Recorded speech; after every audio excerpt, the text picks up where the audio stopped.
Tayo po ngayon ay nasa ilalim ng undeclared martial law. Bakit ko po nasasabi yan sa araw ng ating kalayaan? Maligayang araw ng kalayaan, Pilipinas!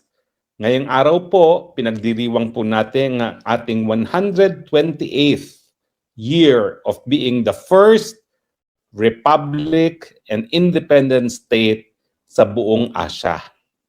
Ngayong araw po, sa balkonahin ng kanyang tahanan, winagayway po ni Presidente Aguinaldo ang watawat ng Pilipinas para po ideklara na tayo po ay isang republika ng Pilipinas.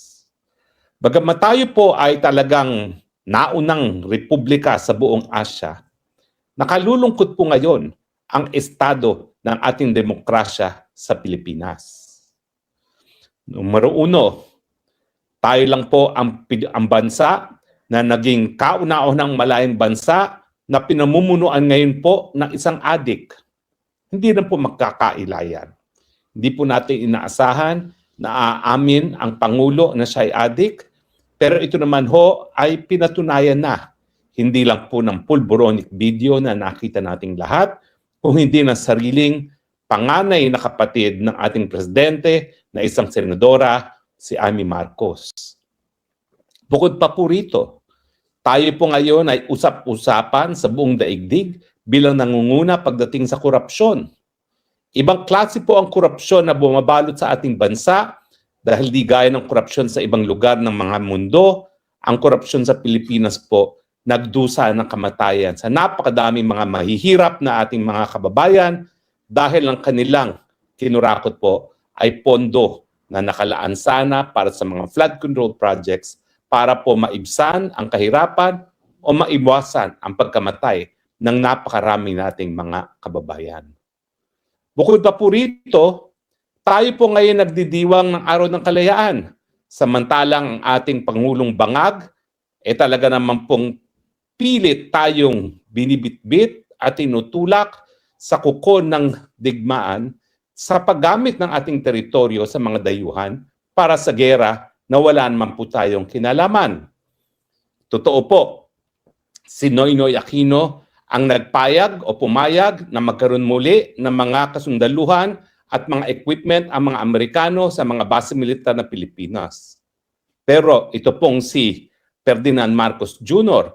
ang nagparami ng mga base militar na po pwedeng magamit ng mga Amerikano, lalong-lalo na ang mga base militar na malapit sa Taiwan, na siguradong gagamitin ng mga Amerikano pag nagkaroon ng putukan ng gera tungkol po sa Taiwan. Isang gera na wala pong kinalaman ng Pilipinas, isang gera na wala pong pangnasyonal na interes ang mga Pilipino. Bukod pa po dyan, lantaran po ngayon ng korupsyon.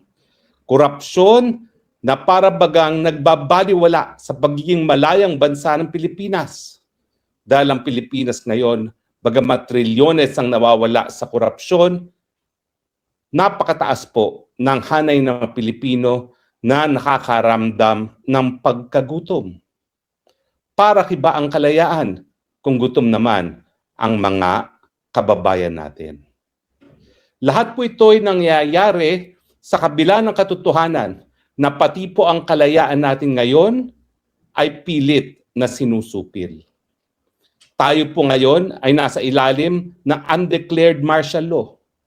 Bakit ko po nasasabi yan sa araw ng ating kalayaan?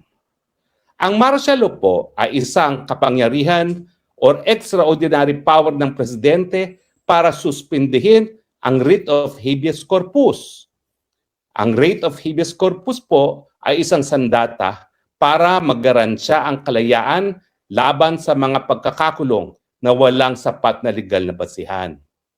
Pero nakikita po natin ngayon na ang martial law ay nakakamit maski walang suspensyon ng writ of habeas corpus dahil sa mga tanim na kaso na sinasampa ng administrasyon nito sa mga kalaban niya.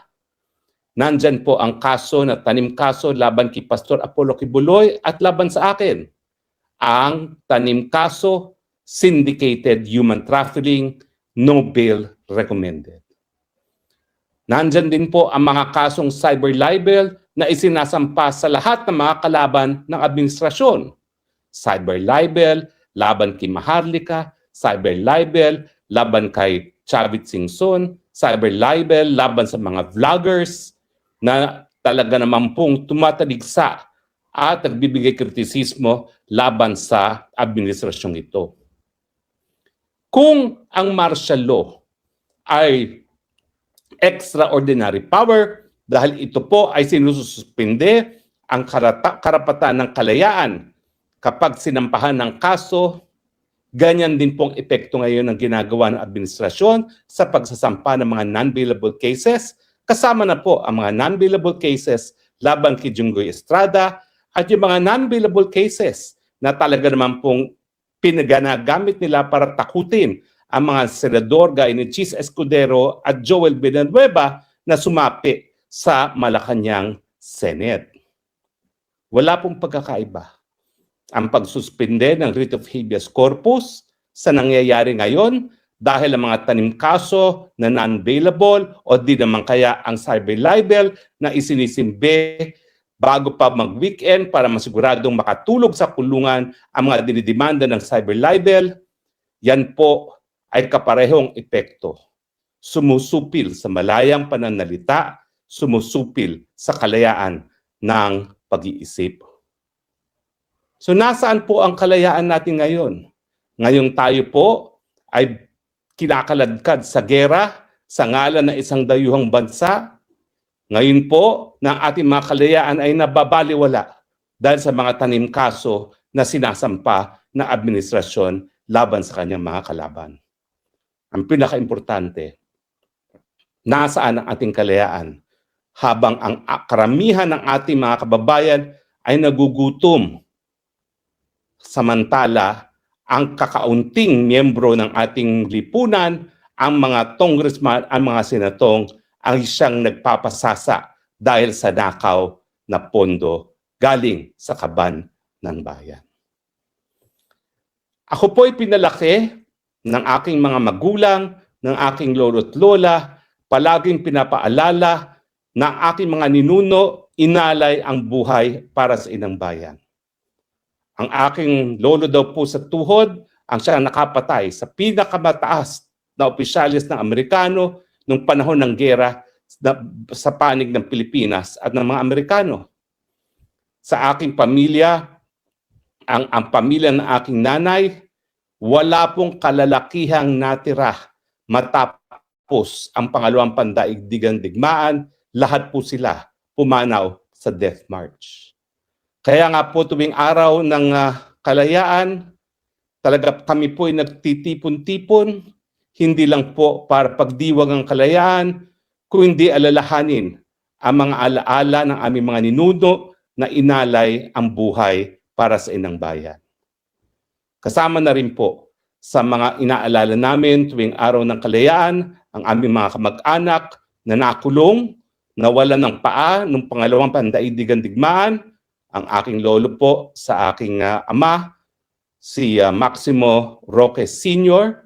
ay ginawaran po ng gold medal ng US Congress dahil sa kanyang katapangan nung pangalawang pandaigdigang digmaan na nagresulta sa kawalan ng isang paa. At siyempre po, ang pinsan buo ng aking lola na nakulong at tinorture ng mga Hapon, Jovito Salonga, naging Senate President. Siguro po sa mga kabataan, dapat po nating alalahanin ang sakripisyo ng ating mga ninuno para makamit ang ating kalayaan ngayon.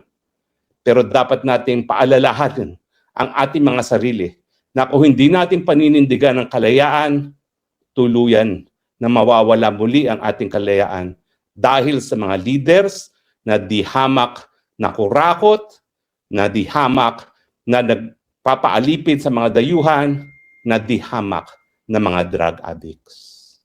Sana po, itong araw ng kalayaan ay magbigay leksyon sa lahat ng ating kabataan na ang kalayaan hindi po yan binibigay na libre. Ang kalayaan ipinaglalaban po yan. At minsan, ang kabayaran, walang iba kung hindi ang ating mga buhay. Diyan lang po ang tanging paraan para po mapangalagaan ang ating kalayaan, ang ating pag-alay ng ating buhay para sa inang bayan. Sa mga kabataan, magdiwang po tayo ng ating kalayaan, pero paalalahanan po natin na ating mga sarili ang napakamahal na halaga ng kalayaan, ang buhay ng ating mga ninuno. Sana sa takdang ng panahon at sa tawag ng panahon, tayo po'y sumunod sa yapak ng ating mga ninuno at ialay ang buhay para sa kalayaan ng inang bayang Pilipinas.